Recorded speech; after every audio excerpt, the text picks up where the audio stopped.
Now, let's talk about what a narcissist's favorite sayings are. Remember that a narcissist likes to devalue, likes to judge, likes to put people down, likes to make sure that everyone in the room knows that they're better than you. What's really going on inside a narcissist is that they actually feel smaller than everybody else. They actually have no inner sense of value. They're actually scared. That's the biggest secret of all. You are actually the stronger one. You are actually the more secure one, but they want you to think that you're not. They want to project everything they can onto you. And if you want to know more about how they devalue and deny things, make sure you check out my video on what happens when you catch a narcissist in a lie. Number one is, you interrupted me, or you didn't let me finish what I was saying. This is a great way for the narcissist to deflect and to make sure that you are devalued. You know, whatever point it is you're trying to make, you interrupted them. And so now the conversation comes back to all about them. They're no longer having a conversation about whatever it is that you were trying to say. It's all about that you interrupted, that you didn't let them finish, that their point was much more important than whatever it is that you have to say. And now you're off on that tangent about that you interrupted, or maybe it's that, you know, they didn't like the tone of how you said it, or that you brought it up then at that point. Whatever it is, they're going to come up with some reason that the point that you're trying to make at this moment doesn't have any value because of the way you presented it, or how you presented it, or when you presented it, or that you interrupted, or whatever it is. It's a way of actually saying whatever you said doesn't matter right now. The second thing is, just because I didn't. So, for example, just because I didn't do what you said when you wanted me to. This is a way of narcissistic manipulation. They're basically trying to make you feel guilty, like, oh, just because I didn't do it exactly the way you wanted, or just because I didn't do it exactly when you wanted to. Trying to make you feel like you're the controlling one. Trying to make you feel like you're the one who has the issue, like maybe you're the uptight one and you don't want to be uptight person. So you pull back going, well, I didn't mean that you had to do it right now, or I didn't mean that you didn't do it good enough, or whatever. And so now you're suddenly apologizing, which is exactly what they want, because they want to turn it back on you. They aren't the ones with the problem. It's you. You're the one with the problem. That's their projection of whatever their issues are, have to be projected back onto you. Number three is, what about your issues? So when you try to say, hey, you didn't take out the trash, or you didn't pick up the kids on time, or you said that you would make dinner and you didn't, or whatever, some kind of thing. You didn't pay the bill and you said you were going to pay it.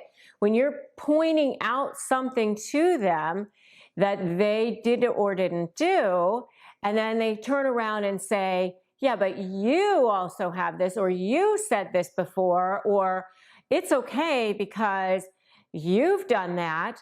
So they just turn it around and basically say, hey, because you've done it before, or because you have that issue, let's not talk about me and my problem. Let's certainly not make me take responsibility for anything, or including my behavior, because let's talk about you and your problems. And if this is all sounding super familiar to you, give me a nailed it in the comments. The next one is, I'm sorry, what more do you want from me? This is called a narcissistic faux apology. And if you want to know more about whether a narcissist actually apologizes or means it, if they do, make sure you check out my video on does a narcissist apologize, and if they do they mean it? Because I talk much more about the narcissistic faux apology and what's going on when narcissists actually apologize. But a lot of times what you'll hear is, I'm sorry I couldn't be perfect for you. I'm sorry that you feel that way. I'm sorry it didn't go the way you wanted to exactly. I'm sorry I couldn't be exactly what you wanted. Something like that. That's not really an apology. It's actually a manipulation. Again, turning it back onto you because now you're the one who goes, no, I didn't mean that you're not perfect. No, I didn't mean that you, and so now here you are again, assuaging their ego, back on them, back onto their ego. Get that focus off of, whatever it is that you want. Let's get it back onto what we need to do to give them narcissistic supply. The next thing they say is, you made me. You made me cheat on you. You made me act irresponsibly. You made me have to move out. You made me have to lose my job. Whatever bad thing is going on that they did, it's your fault. You did it. You made me. If you had been better, if you had been less, if you had been more, if you had been whatever, you made it happen. It's all your fault. It's definitely all on your shoulders that this happened, including cheating on you, including, not making enough money or whatever it is that you maybe have an issue with them about. And the last one that I have for you today is, you're the only one who thinks that.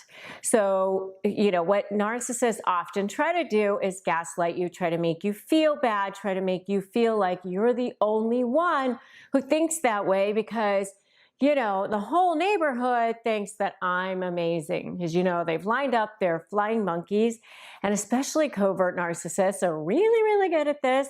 And if you haven't checked out my videos on covert narcissists, now's a great time to do that.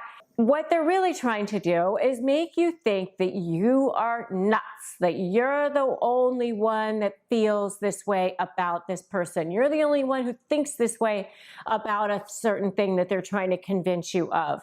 And so therefore, you're the weird one, you're the oddball. So you go, well, I don't want to be weird. I don't want to be odd. I don't want to be the odd man out. I guess I'll go along since everybody else thinks whatever the narcissist is trying to convince you of. So that's what's going on with that. All right, let's talk about those 8 favorite narcissist catchphrases. Number 1 is, you can trust me. And normally they say this in response to something where you felt like you couldn't trust them. I will give you an example. I was in a small, very brief business with someone, and this person put money that was supposed to go into the business account. It was money that had been generated by the business into her own personal account. And when I questioned her about where the money was, she said, oh, she had to put it in her personal account because she didn't know how to put the money into the business account. Do you smell BS? Yeah, I did. Definitely, I did too.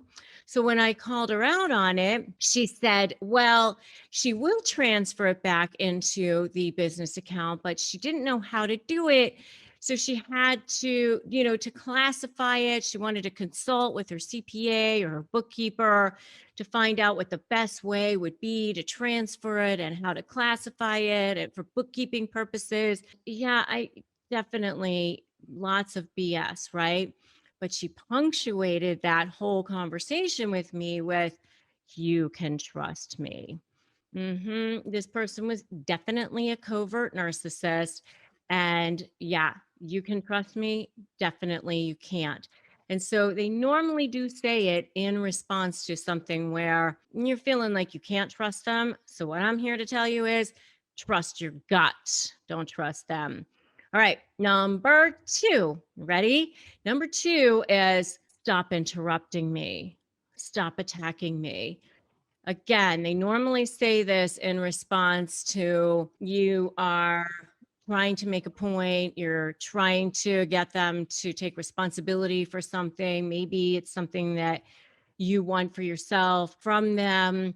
And so they project and deflect by saying that you're attacking them or that you're interrupting them. I mean, maybe you're catching them in some sort of a lie. And so project and deflect are two of the ways that they handle that. If you want to know more about what happens when you catch a narcissist in a lie, by the way, you can definitely check out my video on that subject as well. All right, number 3, I don't like the way you said that. So again, it's a way of projecting and deflecting. It's attack what you said, how you said it, when you said it, because then it's about that. They want the conversation to not be about whatever it is that you wanted it to be about. They want to push it off into something else. All right. And that way they're not having to take responsibility. They've slithered out. It's sort of like trying to hold a fish or something. They slide out. So that's number 3. Number 4 is I never said that. I have no idea what you're talking about. Or the flip of this is we did talk about that. Don't you remember? You know what that is. All right. Everybody say it with me. Gaslighting. Yes, one of their favorites. Oh, yes, they love the gaslighting, especially the coverts. Really, they all love the gaslighting. But anyway, it's one of their favorite little tricks in their little bag of toxic tricks. So they'll say, I never said that, or I did say that. The reason why they gaslight, by the way, is because it helps to weaken you and destabilize you so that you're more under their control, and you start to question your own mind, you start to question your own sanity, you start to believe that they know better and that you don't. And after years and years of it, it's, almost like you're having to deprogram your brain from being brainwashed, almost like a cult. So, it definitely takes some good therapy with a therapist who does definitely understand narcissism. I highly recommend that. Okay, so the last 4 are all absolutes. Okay, so it's like, remember that narcissists are always about black and white. So it's either you're the best person they've ever met or the worst person you've ever met. You're either for them or you're against them. There's a winner and there's a loser, especially in negotiations. They want to come out looking like the winner. You have to remember that if you're not going to be for them, then they definitely are going to think you're against them. And then you become public enemy number 1. So the last 4 of the things that they say are absolutes because they love to speak in absolutes. So number 5 is no one else. No one else thinks that. No one else believes you. No one else says things like that. You're the only one. They want you to feel like you're ganged up on, like you're bullied on, like, they've got their flying monkeys all believing them. And that kind of leads me to number 6, which is everyone else. So everyone else thinks that I'm right. Everyone else thinks that I'm fantastic. Everyone else thinks I'm a great dad, mother, business partner, whatever else it is. Everyone else thinks I'm kind, wonderful. You're the only one who doesn't think that. Again, to weaken you, destabilize you, question your own mind, think you're crazy, feel ganged up on, feel controlled. It's a way to manipulate you, one up you, push you down, degrade you. That's what it's meant to do. All right. And if you think I'm spot on so far, give me a spot on in the comments. All right. Number 7. Number 7 and number 8 go together. It's number 7 is always, and number 8 is never. And again, it's with these absolutes. I always do everything that I'm supposed to do. You never give me what I want, things like that. So it's always a never. They love to use these absolutes because it makes them feel powerful and makes you feel worse, which is the goal, right? So let's talk about the words that narcissists hate. They're usually the ones that are trying to get you. And if you want to know about the narcissist's favorite sayings, check out my video on the narcissist's favorite sayings. They have their own little collection of things that they love to say to drive you insane, to make you feel small, to devalue you, to make you feel like you shouldn't even be a speck of dust. I mean, I've had so many people say to me, I think he or she wants me to actually kill myself. But that is not true, because then there would go their source of supply. So basically, they love getting the supply, that narcissistic supply, that thing that feeds their ego. They want to get it from as many sources as they possibly can. And if you want to know more about narcissistic supply, check out my video on narcissistic supply, where I actually define the whole thing. But basically, what they're trying to do is make them feel more powerful over you by controlling you and driving you crazy. So, they bring you in with love bombing, and they get you going, and they make you think they're so wonderful and so perfect because they're really, really charismatic, and they're terrific at making that you think that they are perfect in some way, whether it's in a business setting or a relationship setting. They come on with this charismatic, I'm so perfect for you way of being, and maybe even offer to do all kinds of things for you. And they might even do one or two things for you in the beginning. A lot of it is offering and future faking and all that sort of thing. And if you want to know more about future faking, check out my video on future faking as well. What can you do to actually get their goat? Like actually annoy the crap out of them. So here are some words that narcissists absolutely hate. Number one is any kind of praise or any kind of adulation or respect or anything about anyone else. They really cannot take that. Even if you just say, wow, I really admire that person, they're really good at this. Or even if you just compliment them in some way, they're really great in business. Or I like their house. Somehow any kind of compliment about someone else becomes something about them. It becomes something that irritates them, that bothers them in some way, that maybe you like them better, or you think more highly of them than you think of them.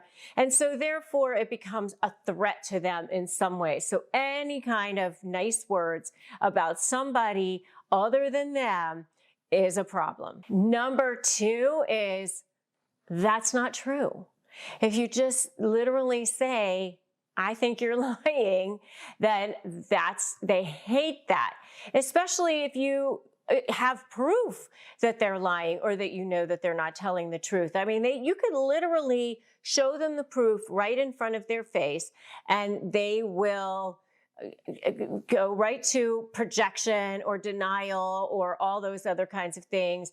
And definitely check out my video on what happens when you catch a narcissist in a lie. There's several different things that they normally do, but they really, really hate it if you just simply say, and you just say it factually. You don't have to say it with emotion or anger or anything like that. You can just say it as if you're like reporting the news, like that's just not true. So that's number two. Number three is, I will not. In other words, I will not go with you. I will not do that thing that you want. I will not go along with your plan to defraud somebody or whatever it is. I had a narcissistic client one time who used to say to me, Rebecca, you're really going to be lonely in heaven by yourself. And you like to try to goad me into doing something that I didn't want to do. No, I just said, no, I will not do that. So that's number three, is I will not. All right, number four is similar, which is I cannot. Like literally, I can't do that. I can't do that right now. I can't do that ever. I'm not physically able. I'm not emotionally able. I'm not spiritually able. I'm not able. I just cannot help you in whatever way it is that you want me to do. And they don't like that. I cannot, I will not. not happening. They don't want to hear that. And the next one is, you lost. I mean, even if it's just playing a game or something and they happen to lose, you lost. They don't want to hear you lost. Even if they did lose, they don't want to hear about that. So, you can't actually say, because they're going to have all kinds of reasons why, maybe it looks like they lost, but they didn't actually lose. Namely, probably because you cheated or something happened that caused them to, make it look like they lost, even though they definitely did win. And if you are so ready to be the winner, give me an I win in the comments. Okay, the next one is, you're wrong. So, again, even if they are wrong and you give them proof of it, I mean, you could be showing them something on your phone or showing them a piece of paper or something that actually proves to them that they are wrong. They're never going to admit that they were wrong.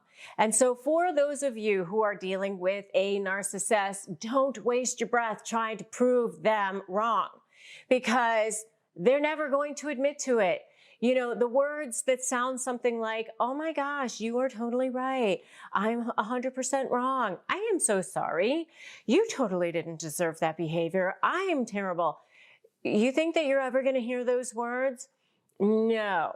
I mean, you're better off waiting for goldfish to fly, or, the moon to be made out of green cheese, or whatever it is. I mean, anything is more possible than that. I mean, they're really not going to do that. So, you just have to believe that, karma will win out. You use the tactics that I teach you on how to win in other ways, creating your strategy and your leverage and all of the things that I teach you. And you will have to prove them wrong in a different way, because, just by simply saying you're wrong, they hate that, and that you're not going to get anywhere with it. The next one is, I don't care.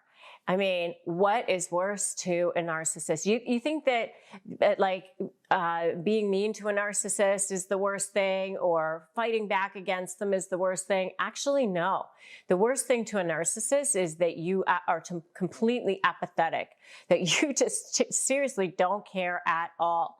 I mean, when you can get to a point where someday maybe you don't even remember that narcissist's name, or what they look like, or what they did to you, or anything like that, that's actually the best revenge on a narcissist, because they hate that. They don't want to be irrelevant. They'd rather be in your face and having you complain about them and think that they're a horrible person than be completely irrelevant. So they absolutely hate the words, I don't care. Okay, so the next one is, I'm busy, which actually is very closely related to the ninth one, which is not now. So I'm busy or not now, meaning I can't be with you right now. I can't do what you want right now. I will not do what you want right now, or maybe ever.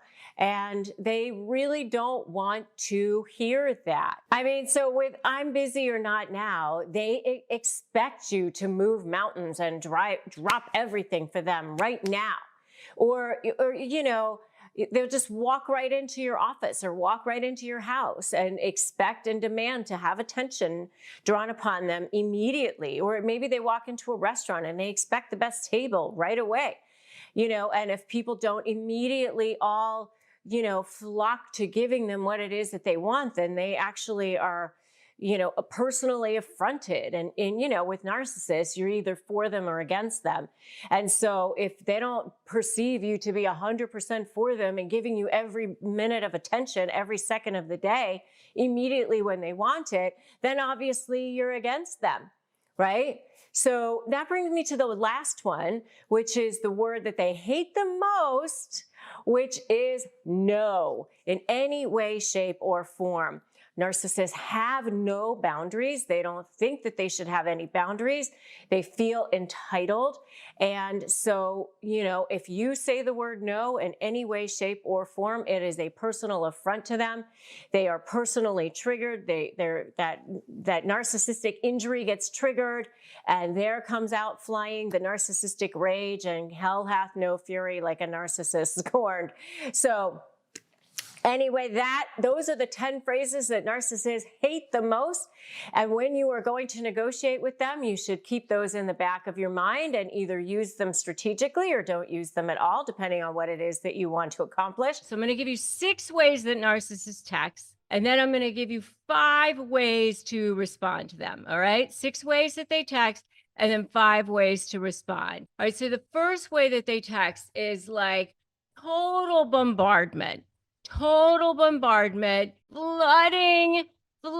your phone. They blow up your phone. They do this when they are love bombing you at the beginning, or when you try to block them, or when you try to ghost them, or when you're trying to put boundaries in place, or when you're busy. You're at work. They know for sure you're in a meeting. They know for sure that you're trying to do something. This is when they try to go insane on you and bombard you. I need attention. Me. This is the one type of text that they do. Just flood you with everything. I need attention. I need it now. So that's number 1. The next kind is just absolutely intense love. Oh my God, I love you. You're amazing. You are the moon to my stars, the most incredible person that I've ever met, this lost soulmate. Even if it's a business relationship, I can't believe that we haven't found each other before. This is going to be the most incredible thing ever.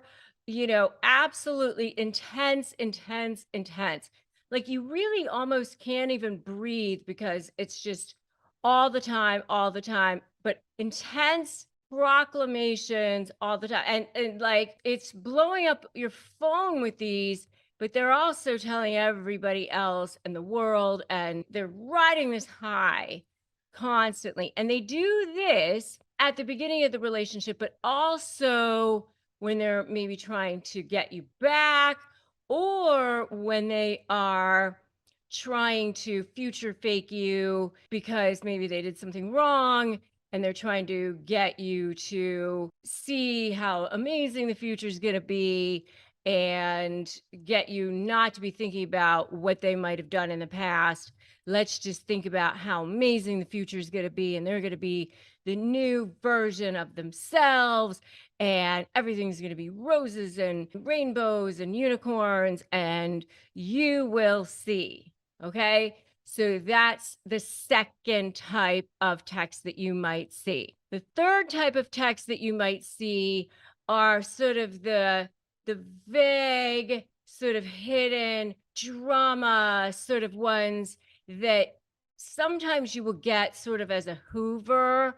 Maybe you haven't seen them in a while, and, something might pop up in your inbox or on your text saying, oh, got the test results from my cancer screening. Oh, oops. Was that to you? Oh, sorry, that wasn't meant for you. And then, of course, you're going to go, what? What's going on? Oh, nothing. Wasn't for you. I'm fine. They want you to be like, oh, what's going on? So that they can paint themselves sort of as this victim. I know you don't care about me. And sort of like this vague sort of nothing, because they want you to kind of go running after them, scampering after them, and maybe go ask all their friends what's going on with so-and-so or their family, and create all of that around them. The next kind of text that you will see is this boss controlling kind of a text. You do this, you do that, demanding, right to the point, who do you think you are? You are this, you're that, this is the put down kind of text. You are disgusting. You're this, you're that. This is the I'm in vicious sort of mode, the guilt trip, the gross, vile, disgusting, right to the point, those kinds of texts. You'll see those kind of texts, especially if they're angry, they are in rage mode, they are in devalue mode, you guys are in the final phases of the relationship. That's the next kind of text that you will see. The no nonsense, straight to the point. You don't have to like guess what it is that's going on with them at that point. Straight to the point, angry, rage, demanding, controlling, right to the point kinds of texts. And then the next kind that you will see are like the crisis texts. They are in crisis, they are in drama. Something's going on with them. This is not the vague ones of, I got my cancer screening one. This is like, my life is in crisis. I am in drama.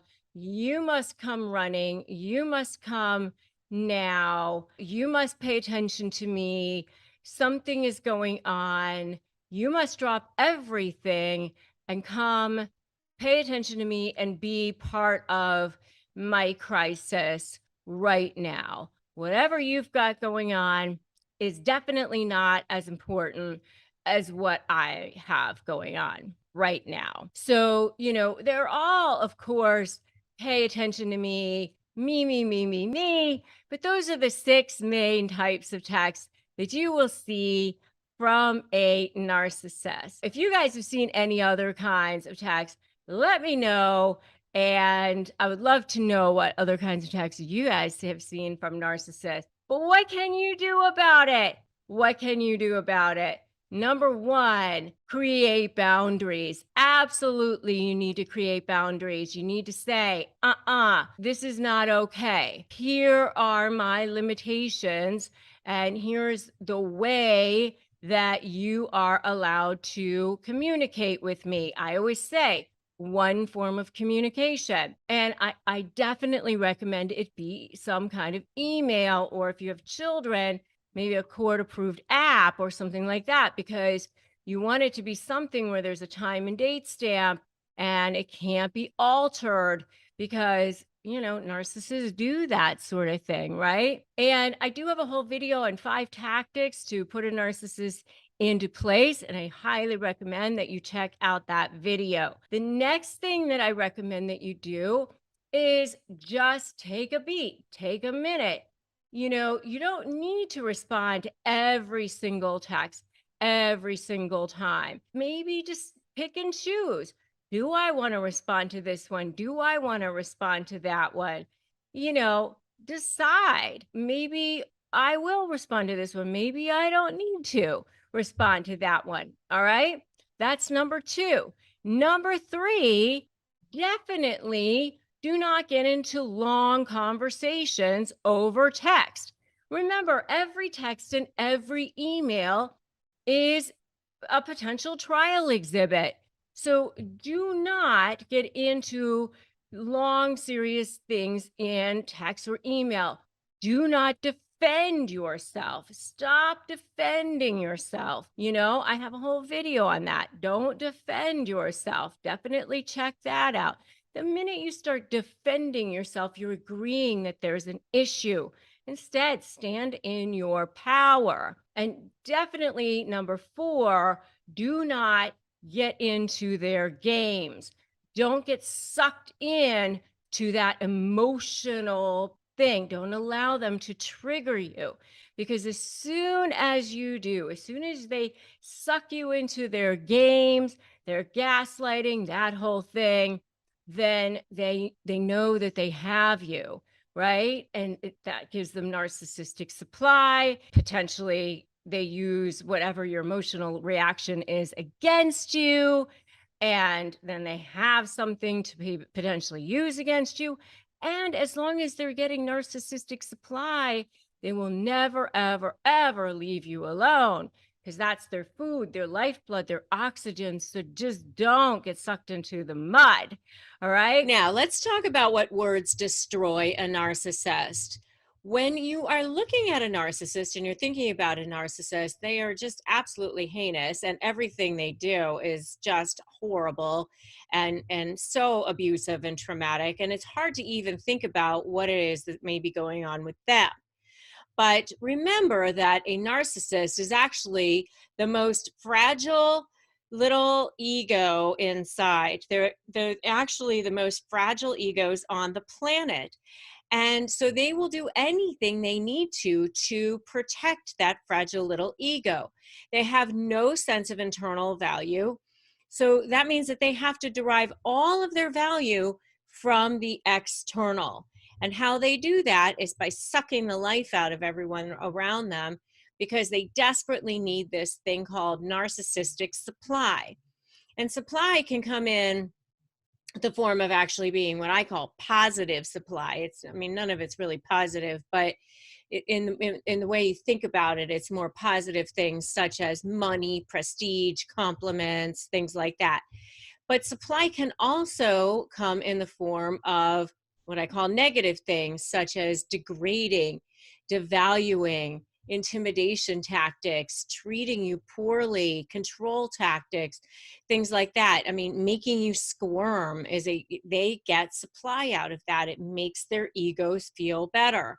And so when you think about it, when we're talking about these words that will destroy a narcissist, all of it is pretty much the opposite of what it is that they want, which is that narcissistic.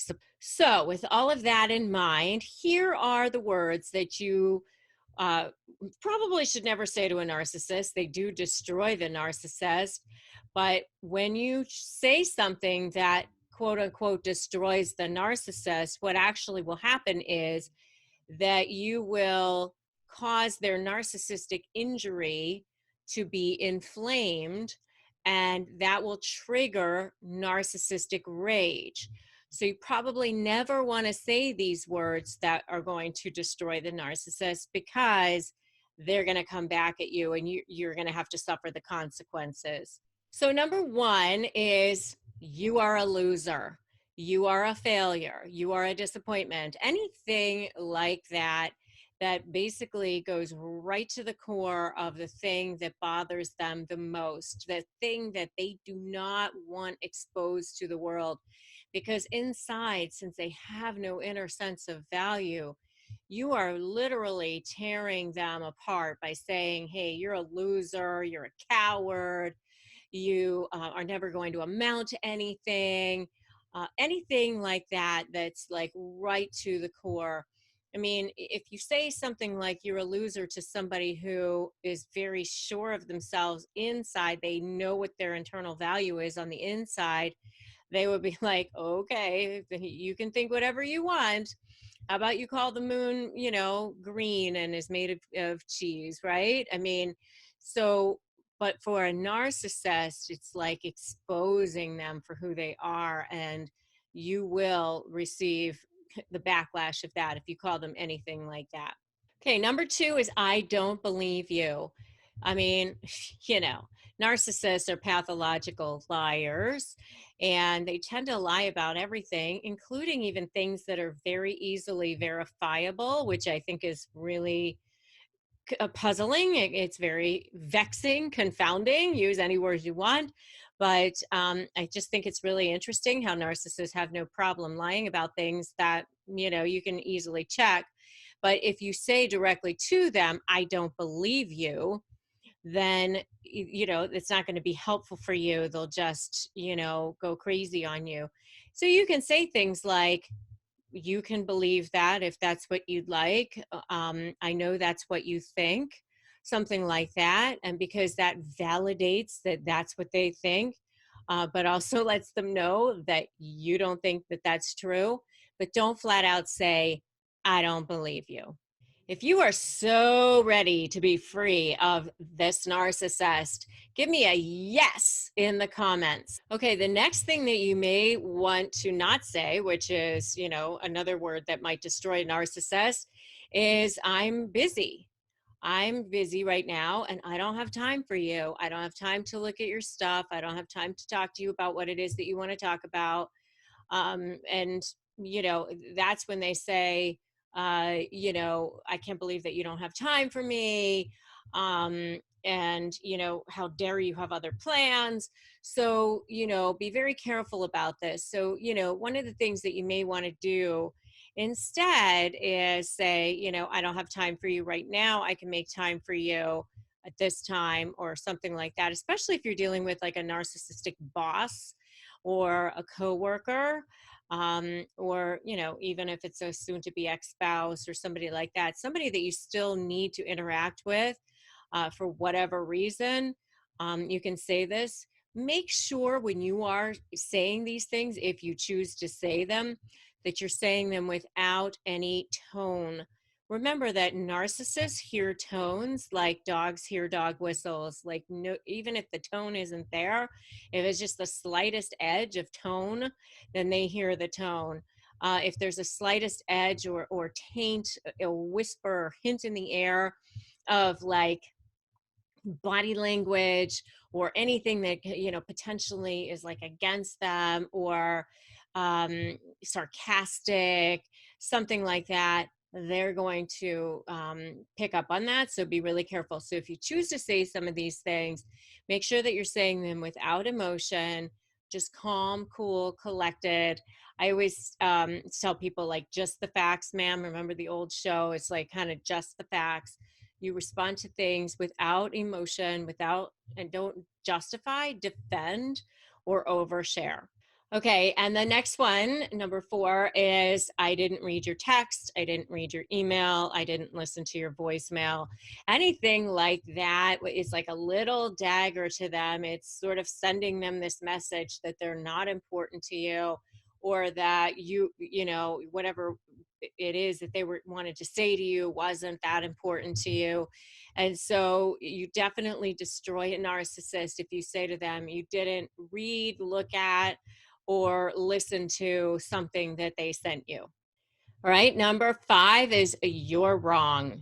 Just don't even bother trying to tell the narcissist that they're wrong. Do you honestly think if you try to point out to a narcissist what their flaws are and how they're wrong and how you're right, that they're going to turn around and, be contemplated and go, wow, you know what? I thought about that and you are right. I'm wrong. I can't believe I didn't see it your way before. They're not going to say that. They're never going to do that. I mean, unless there's something in it for them and some strategic manipulative reason why they would need to say that. So don't just come out and say, you're wrong. They're not going to acknowledge it anyway, and you're just going to end up wasting your breath and causing them to be inflamed in some way, and you're going to have to deal with whatever that means. So don't bother, just don't even say it. And the last one is just don't say no. It's kind of the opposite of the old drugs campaign, just say no. Just don't say no to a narcissist. They will go crazy. They don't want to hear the word no. You'll have to think of another way to say no to them that's probably a little bit softer, so that you don't have to deal with whatever may come because you said that. So the best thing that you can do, honestly, rather than avoiding these words that destroy a narcissist, is to actually go no contact if you possibly can. I mean, at least to the extent that you can. I know some of you are probably in situations where you can't completely go no contact at this point. For you guys, I would say create a plan to go no contact. Even if you have children with this person, there is a way that you can minimize the contact through parallel parenting or using apps or something like that. I mean, there are ways that you can at least minimize the contact. You don't want to inflame a narcissist. It won't help you. It won't make your life better. Um, really just going and disappearing off the face of the earth is the best thing that you can do. If you use these words that destroy a narcissist, what you will be doing, frankly, is playing into the narcissist's hands. They are street fighters. They play dirty. They want the fight. They like the fight because when you're fighting with them, they know they have control over you. When you're upset, now they're getting narcissistic supply out of that. Making you squirm gives them supply. So, if you are using these kinds of words while it upsets them and it triggers their rage and their injury, what you're going to get back in return is so much worse than if you just choose to calmly respond and create boundaries and walk away from this person as soon as you possibly can. Remember, when you use these words to destroy a narcissist, they're not going to just sit back idly by. They're going to be starting to plan their attack, their counterattack, their way to get back at you, and in a way that will hurt you more than you've hurt them, make you look worse than they look, and everything else. So if you're not careful, you'll be suddenly sucked back into their vortex of insanity. Okay, so before you say any of these words that destroy a narcissist, think about that and think, is that what I want? All right, so let's talk about what to say to a narcissist to shut them down. By the end of this video, you're going to have everything you need. Okay, so one of the things that you can say to a narcissist to shut them down permanently is, I don't agree with you, but you have a right to your opinion. To be honest with you, they can say whatever they want to. They're going to lie. They're going to lie all the time. They're pathological liars. Let them lie. Don't try to constantly defend yourself. Don't constantly try to go, that's wrong. You're saying this. You're saying that. I know. Because when you're constantly trying to push back against them, you are causing yourself constant distress. Okay, so don't do that to yourself. Just say, I don't agree with you. Okay, if that's what you want to think. All right, so just, I don't agree with you. All right, that's number one. Number two is you are entitled to that. You are entitled to your opinion. You are entitled to think what you want to think. Let them think what they want to think. You are entitled to your faulty opinions. You are entitled to your distorted views, if that's what you want to think. But, you do want to reinforce that you are not allowed to be disrespectful to me. And then that's something that you want to constantly reinforce. You may think what you want to think, but you are going to be respectful. So the conversation can continue as long as you're going to be respectful to me, right? So you're entitled to your opinion, but you're going to continue to be respectful to me while you're having it. All right, so that's the second one. Number three is we can agree to disagree. And, one of the things that I would always say, especially when I was talking to opposing counsel, because I'm telling you what, I would have to deal with opposing counsel who are often narcissists, let me tell you. And I would often say, just because we disagree doesn't mean that we have to be disagreeable. So that's something else that you can say. We can agree to disagree, but we don't have to be disagreeable. Again, continuing with this theme that you don't have to be disrespectful, because something else that's never negotiable, my self-respect, my self-worth, those things are never negotiable, right? And, they have their favorite catchphrases. I mean, they love to be saying certain types of things, right? Like everyone else thinks or no one else thinks. They say certain things to try to make you think a certain way. This is how you are shutting them down. And if you want to know more about their favorite catchphrases, you can definitely check out my video on that topic. All right, so the next one is, I hear what you're saying. You know, when you say that, you're not acknowledging, you're not saying yes, you're not saying you agree, you're not saying anything. You're just saying, I heard you. A lot of times they just want to be acknowledged. They just want to know that you said something. So you just can say, I hear what you're saying. I understand. I heard you. Yes, got it. Doesn't mean you said yes, no, nothing. You just, I heard you. Yep. So that's the next one. The next one is, I'm sorry that you feel that way. When you say that, you're just acknowledging that they feel a certain way, and it puts the feelings back on them. You are not saying that you agree.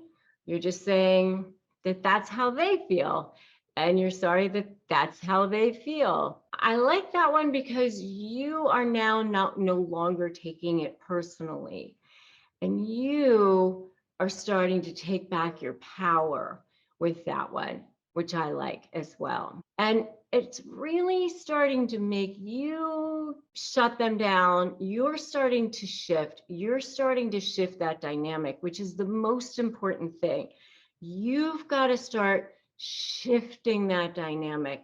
You know, you stop that conditioning, then you start moving forward a little bit, then you start speaking. Those are the steps. And if you are so ready to shut them down, give me a so ready in the comments. The next one is that you just say nothing. As a lot of times, just saying nothing at all is really the best response. Just look at them. Really, that can be very, very powerful. It can be very, very powerful to just absolutely say nothing at all. The next one is you just say, no, I'm not going along with that. No, I don't agree with you. No, I don't believe you. Just plain old no. The next one is, I trust that. I trust that you understand. And because when you say, I trust that, you're kind of saying something that it's like you're using words like I trust. It's a neuro-linguistic programming word where you're kind of getting them to agree with something. I trust that you, and you go into a statement that they will allegedly agree with you on. Finally, the best way to shut them down is to just not engage with them at all. Just to like completely disengage and not give them any kind of supply and completely go no contact, really, because they want that narcissistic supply. And so the more you engage with them, that's what they really want. You know, they're trying to bait you, they're trying to trigger you. And so the more you take that bait, the more you take those triggers, the more they feel like you're still in that emotional situation with them, and you're not shutting them down then. So the more you can say nothing, you know, the better it is. So, but the other things that you know, you can say, you can shut them down and eventually shut them down permanently, which is what you want to do. The real way to shut them down permanently is to not engage with them at all and go no contact, which is the best way to shut them down permanently. All right, so let's talk about those 8 phrases that will destroy narcissists. So first of all, narcissists are extremely fragile. They don't act fragile, I understand that, but they are actually very extremely fragile. In a lot of ways, they're way more scared of you than you are of them. And so, you know, a lot of this, I just want to say at the beginning, you don't want to say these things that, you know, are going to, and put yourself into a bad position. I don't want you to do anything that's going to put yourself into a position of being potentially afraid, fearful, in fear for your life, in imminent fear of, you know, harm in any possible way. So I say all of these things so that you can kind of caution yourself on the best ways to actually phrase something so that you can actually get something that you want out of the situation. Okay, so be very careful when you are saying some of these things. A lot of them I would say don't say. Some of them I would definitely say do say. And I'll kind of like delineate that out as we go forward here. Okay, so the first one is I know that you are, and then insert like bad thing that they're doing. Like, I know you're lying. I know you're cheating. I know what you're saying isn't true. Anything that exposes them, basically. Like, if you are getting ready to expose a narcissist, you want to be very, very strategic about it. And there are times that you want to do that 100%. And that's going to be part of your leverage and part of an overall strategy that you're creating when you're going to negotiate with them. I am 100% all for ethically manipulating the manipulator and getting them to do something that you want them to do. But you have to be super careful about how and when you are going to present the information. Okay, so the first one is just anything that exposes them. All right, the next one is I don't remember that. Basically what you're saying in this one is, I'm not paying full attention to everything that you're saying, and that's definitely going to destroy them. They want to feel at least like you are revering them, and they have your adulation, and everything that they're saying and doing you're hanging on. And so if you say something like I don't remember that, or it's sort of a whatever to me, then that will destroy them. And by the way, kind of we all want to feel seen, heard, and know that we matter. So some of these things are also things that might be hurtful to any of us, right? Okay, so the next one is, and this is totally a narcissist thing, and that is the I can't right now, or I don't have time for you right now.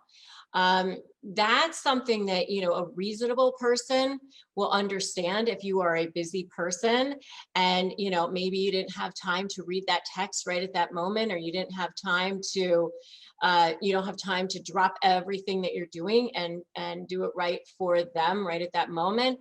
But narcissists are extremely easily slighted. And, like they even hear tones, like I always say they hear tones like dogs hear whistles, like, there was no tone, like, but they think it's sarcastic and they think that there's something that you said or did.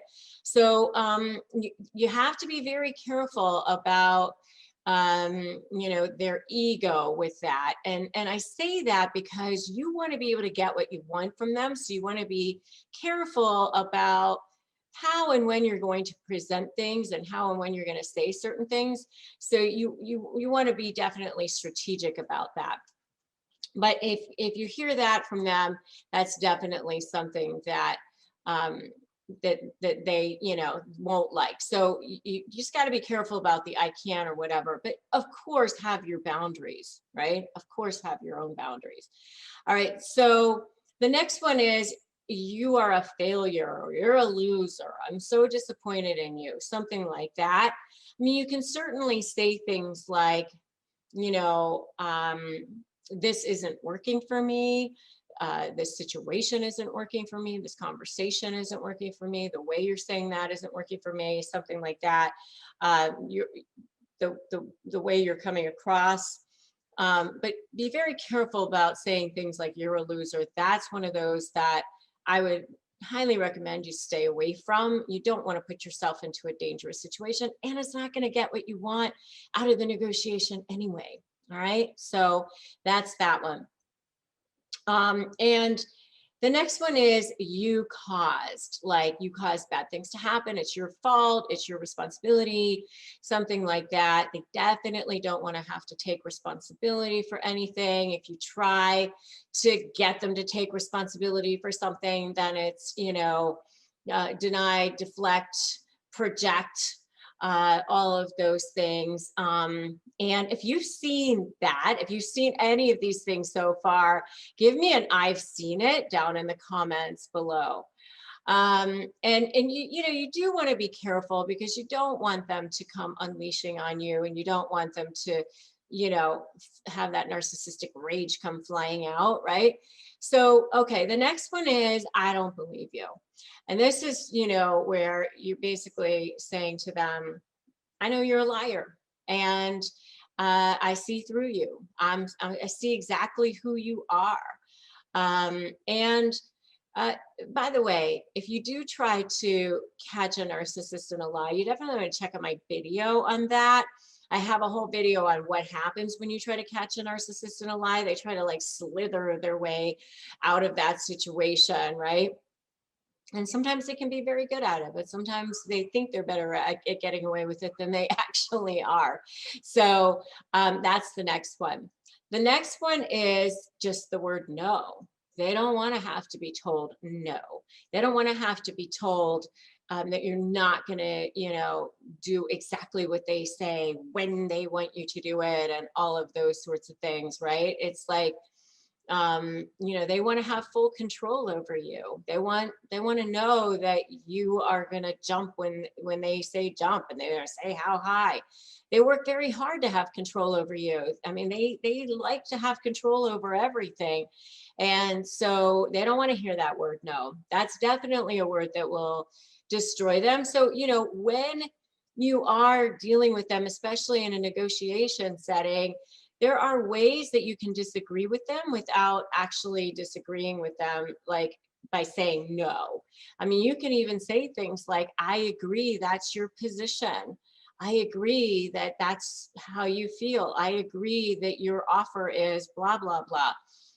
Then they hear, I agree. So you can say those things without actually having to say no. I mean, you can even say things like, good point, great feedback, thanks for sharing, something like that. And, but blah, blah, blah, blah, blah. You don't have to physically say the word no. Okay. And the last thing that will actually destroy them, even though they treat you terribly sometimes, is the word goodbye. They don't want to see their source of narcissistic supply walking out the door, whether it's in a business relationship or a personal relationship. They do not want to see you walking out the door. So, they don't want to see the word goodbye. It's so confounding, because they treat you poorly and then wonder why you want to leave.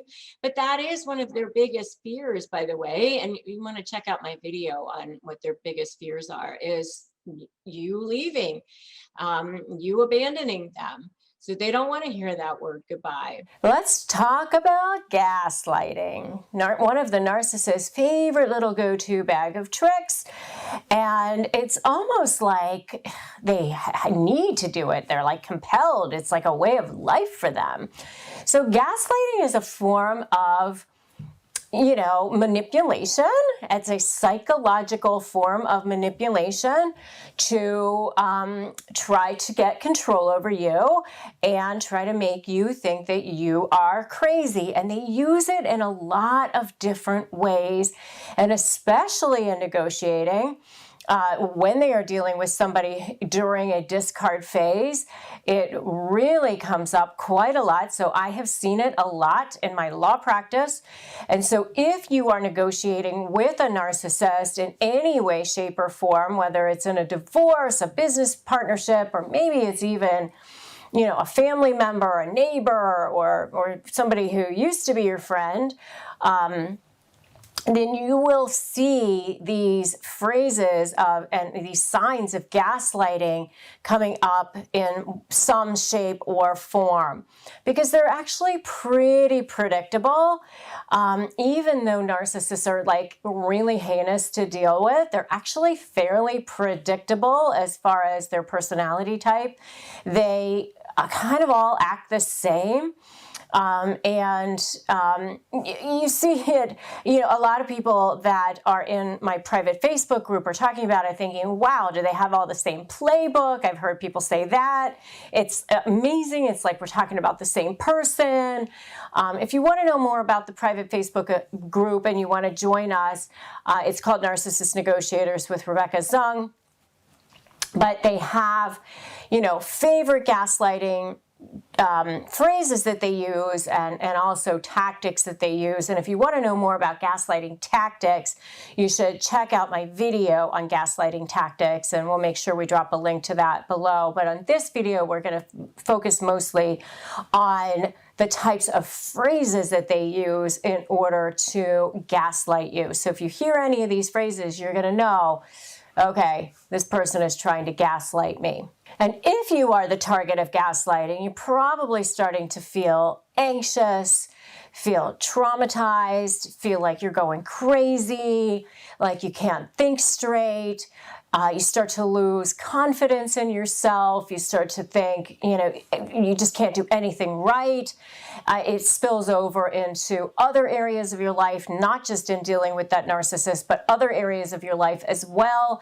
You don't have the confidence to negotiate or do anything that you want to try to do. I mean, it spills over even into other relationships, your personal life, your business life, everything. You just are so anxious. You can't think straight. You feel powerless, paralyzed sometimes, and that's what the result is of constant gaslighting, because that's what they want. They want you to feel that way. They're manipulating you. Okay, so the first phrase that they use is, "You're crazy and need help."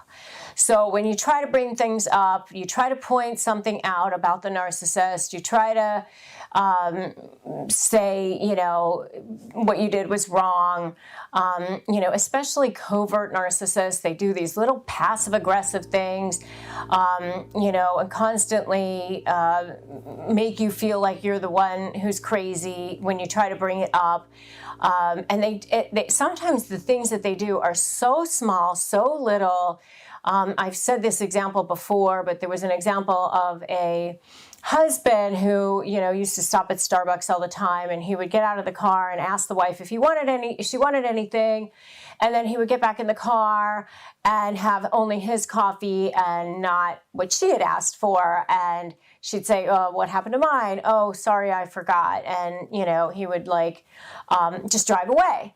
And, that's the kind of thing, like if you bring it up, it's like, "Oh, you're just so crazy. It was inadvertent. I didn't mean it." And sometimes these things are so small that, it's like you think to yourself, well, am I going to blow up a marriage over this? Or if I tell people, do they think I'm sounding petty? But it's this constant little drip, drip, drip on your forehead, where, you just feel like you're going insane. Or I've heard the term death by 1,000 cuts. That's another way that you can describe it. It's just little by little, you're just being cut to pieces. So that's the first one. You're crazy and you need help. So nice. Very charming. Very charming. The second one is, you're just insecure and jealous. So, this is the one where you found texts on the phone with somebody that they work with, and it seems kind of flirtatious. Or, you see pictures where someone else is wearing his jacket, or, they seem to be a little too chummy at work, and maybe they're talking about stuff that they shouldn't. You're just starting to see these little signs of things that don't seem right. They don't add up.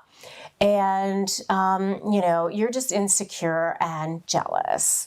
I actually had a client one time who had followed her husband to a hotel with this other woman. She actually saw them go into the hotel. She even had the credit card receipt that showed that they had gotten a room at the hotel.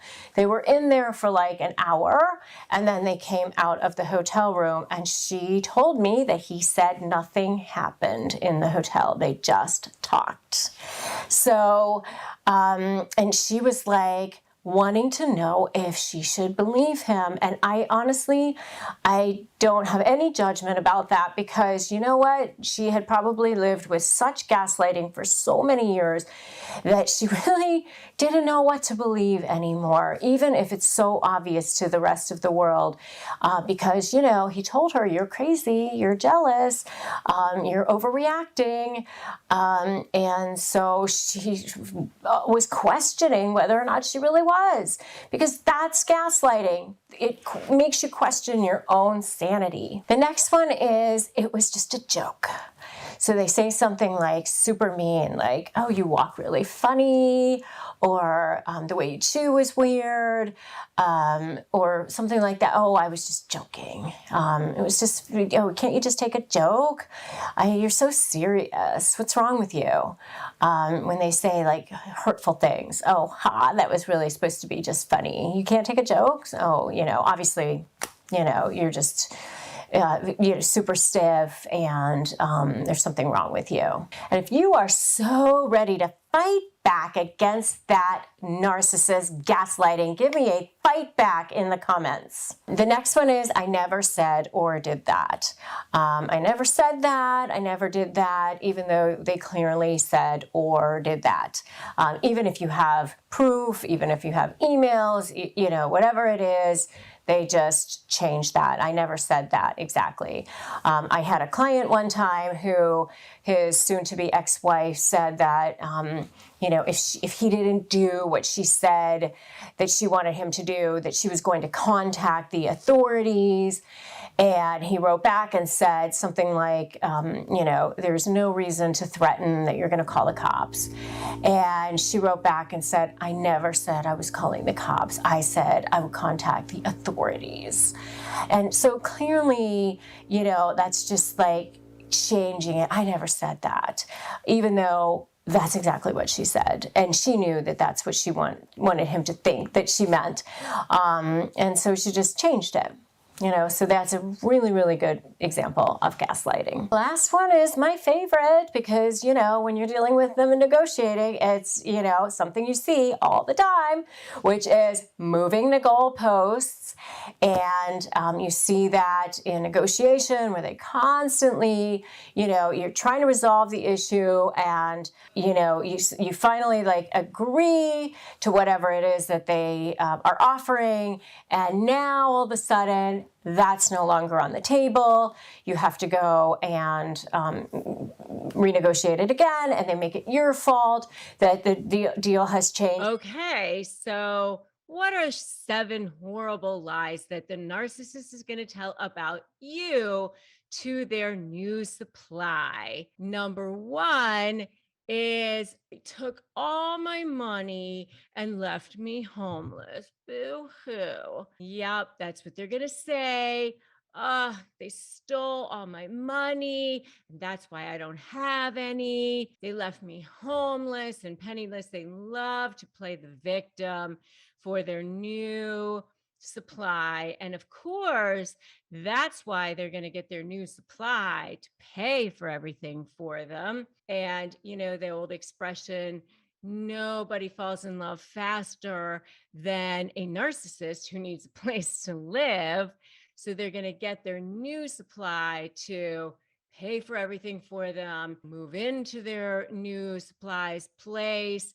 And the new supply is going to feel so sorry for them. Oh my gosh, I can't believe you had to go through all of that. Yes, I know. They took all my money, left me homeless and penniless. And they'll get into all this agreement about how horrible you were because you took everything from them. So that's number 1. Number 2 is, oh my goodness, we hadn't had sex in forever because, they repulsed me. They're going to make it seem like sex hadn't been a thing in forever. And even if it's totally not true, they'll make it seem like there hadn't been a physical relationship in a really, really long time. They just make up lies about whatever your relationship was to make it seem like it was way worse than it actually was, because they want to make it seem like they are such a victim. They want their new source of supply to feel sorry for them and gang up on you.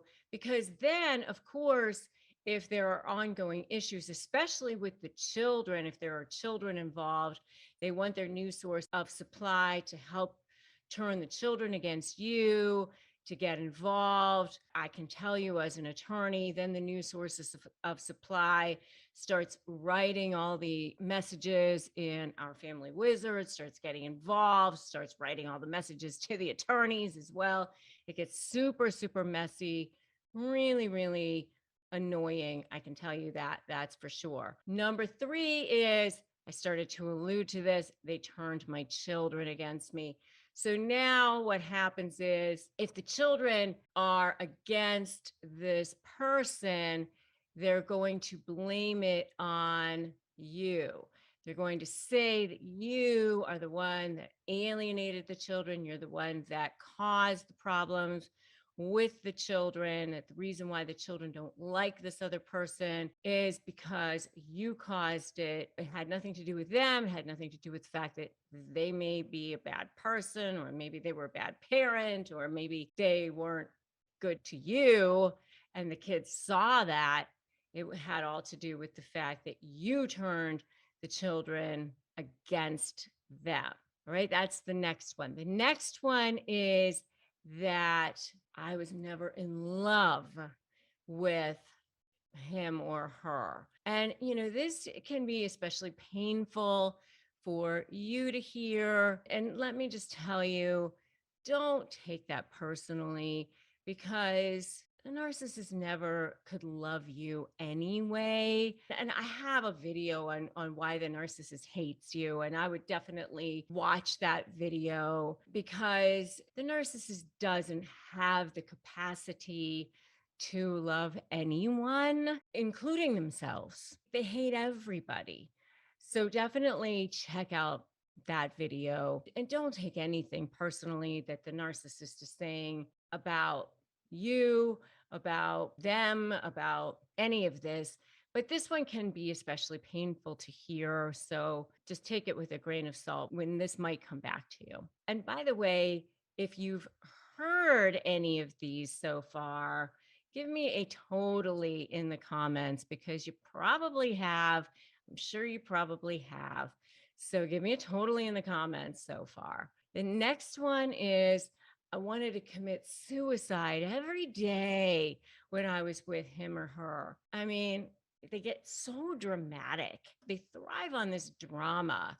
So they'll say things like that. Oh my God, I was like in such a depression every day when I was with him or her. I wanted to commit suicide. I couldn't wait to escape when I was with him or her. Please. I mean, like they act like every day was like in prison when they were with you. That's another one. Another one was, they'll make it sound like you were so jealous or possessive, because they want to make it sound like you were so in love with him or her, that you were clawing all over him or her all the time, and that you just couldn't live without this person, but they couldn't stand you. So you were super jealous and possessive.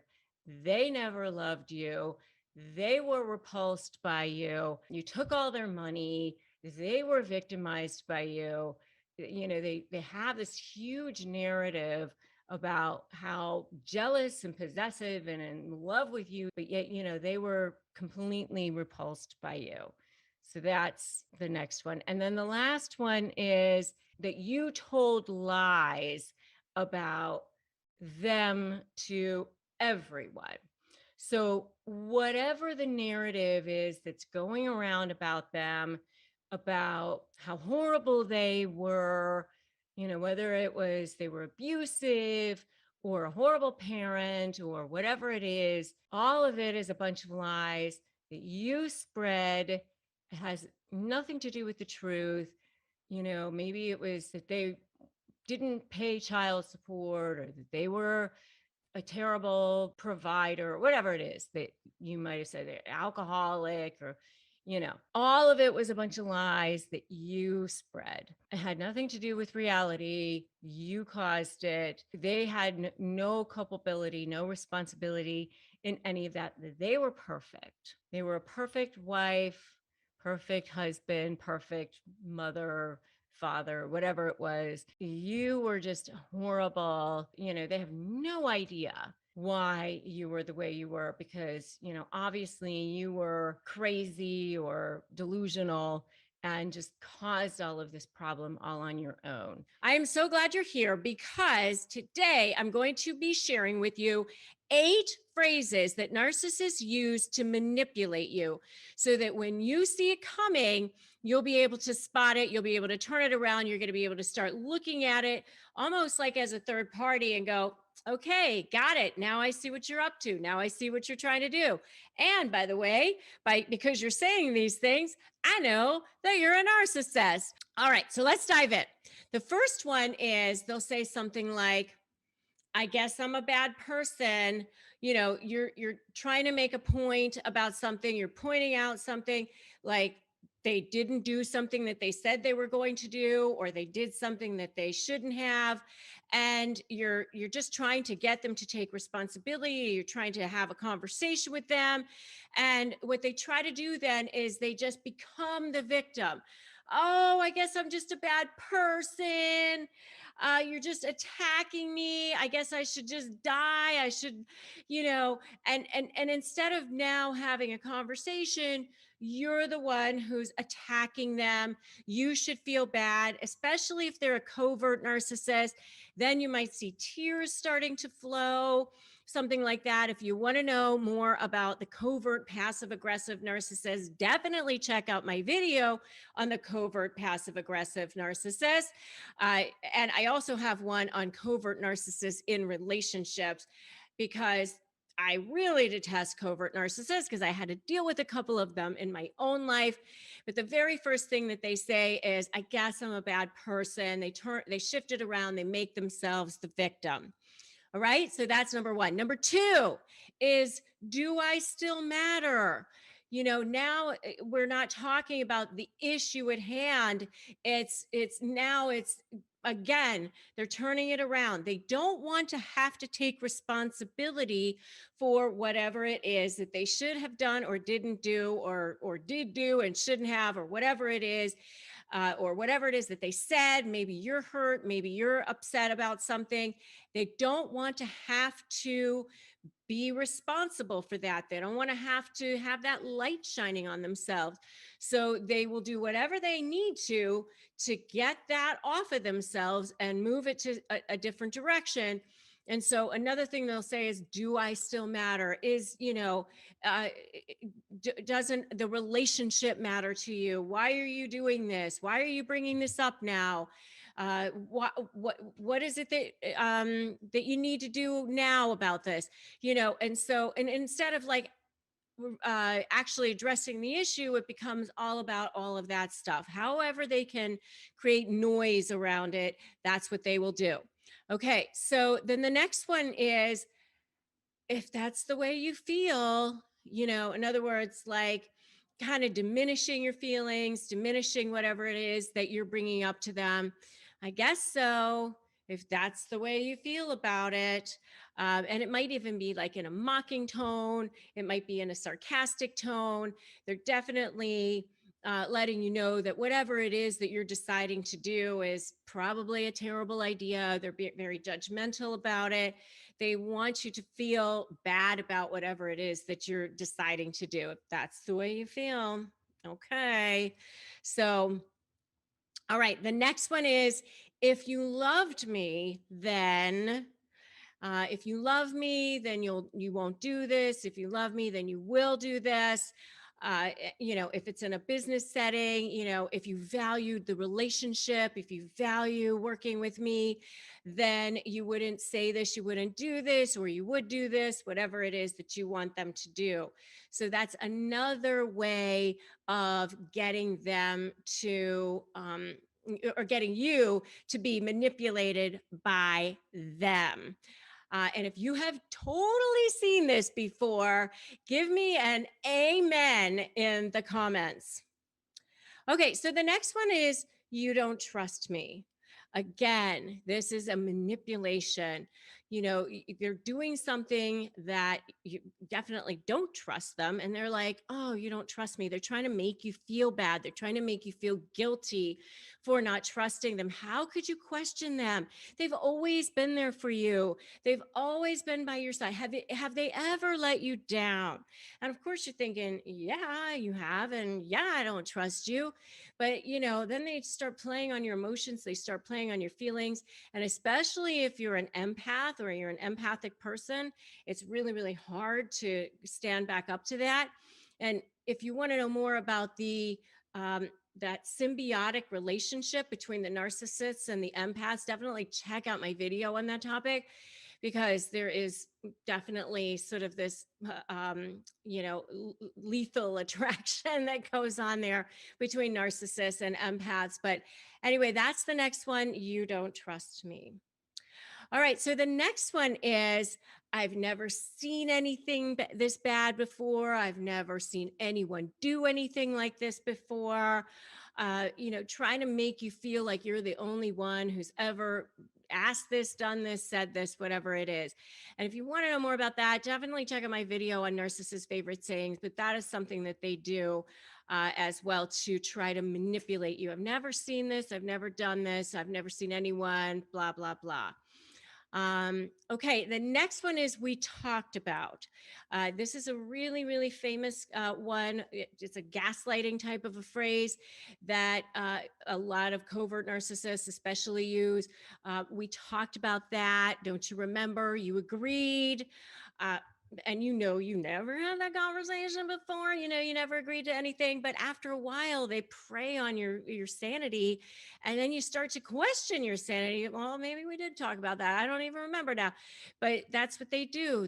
That's how they manipulate and eventually, because they've messed with your mind so much, they start to have power and control over you. But once you start to see it and you start to notice it, then it'll stop, and you'll start to realize what's actually going on, and you're waking up, because that's why you're here, right? Okay. And the last one is, I would never, trying to shame you. I would never do this. I would never say that. I would never let you down like that. I would never accuse you of anything. I would never talk to my friends about you. All those sorts of things, even though they definitely would.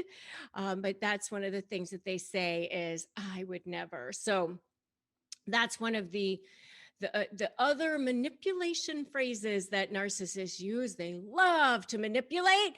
And so what do you have to do in response? You have to ethically manipulate the manipulator right back. Okay, so let's talk about the 5 questions that narcissists, they can't answer. So the first one is anything that involves the truth. They can't answer anything that involves the truth. And here's the weird thing about them, is that they're pathological liars. And I think you've probably figured that out already by now. But what I find really strange about narcissists is that they will lie about anything, including things they don't even need to lie about, and including things that are readily verifiable. It's so strange for me to as a person who, I always say that integrity is my love language, but I don't understand. But I've seen it happen. I mean, I've seen situations where, I saw one time where a wife actually kicked the 14-year-old son out of the house at like 1 o'clock in the morning because she lost her temper on him, threw all his stuff outside, all out on the lawn. The husband, soon to be ex-husband, had to go pick up the son, pick up all his stuff, gather stuff up off the lawn, put it in the car at 1 o'clock in the morning. And the soon to be ex-wife then writes an email to the husband saying, this is probably for the best. Give everybody a chance to cool down. You should probably contact the school bus service so that they know to pick him up over by your house, and we'll all just take a break. Next thing you know, she files a motion and writes under oath that the husband stole the child from him and basically kidnapped him and took him without her permission and all this stuff, when it's like readily verifiable because of the email that she sent to him that same night.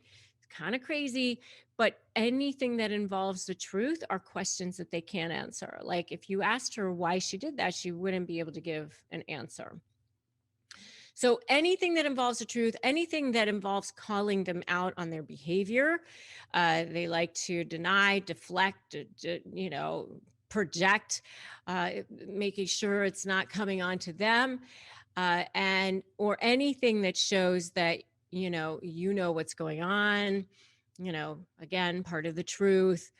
And if you want to know more, by the way, on what narcissists do when they get caught in a lie, you should definitely check out my video on what happens when you catch a narcissist in a lie. But they just can't answer any questions that involve the truth. So the next thing is anything that involves giving credit to someone else. If you ask them, who was responsible for creating this amazing party or coming up with this incredible idea at work or something like that, they cannot bring themselves to give credit to anyone else. If you ask, what does this person contribute, or what benefit do you get in your life from this person? They can't answer it. Because they live in scarcity mentality. It really is scarcity mentality at its most extreme. And as I've said before, in my opinion, narcissists are, there's the pathological ones that are actually diagnosed with narcissistic personality disorder, and it's an actual legit personality disorder. But I believe that it's a continuum, it's a spectrum. All of us want to feel seen, heard, and know that we matter. So, there are times when we all feel sort of selfish, or we've all been guilty of behavior that's not the greatest, right? But this is like all the time. These are people that they're so living in scarcity mentality that to give anything to someone else would mean that somehow they don't exist or they collapse, because their sense of self is so fragile. So anything that involves giving credit to someone else is just something that they cannot do. It's really hard to say that this person is, really great at this, or my life is so much better because of this person, or whatever. It's really, really hard for them to do that.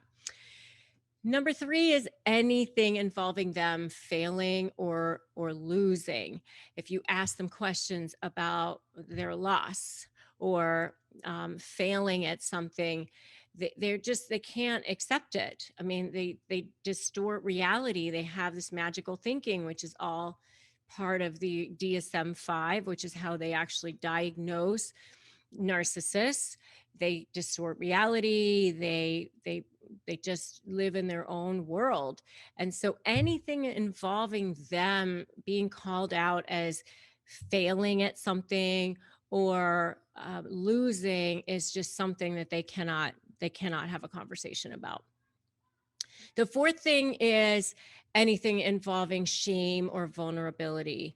They are protecting that with their lives. I mean, they have an enormous sense of shame, actually, because they have this fragile sense of self that they're constantly trying to protect, and they want the world to think that they're this person. So there's this dichotomy that they're constantly living in, where there's this scared, fragile little person that's hidden somewhere deep inside. And on the outside, they want you to believe that they are strong and powerful or confident. Or if it's a covert narcissist, then it's more like they are, a victim maybe, or that they're kind, but there's this underlay of rage.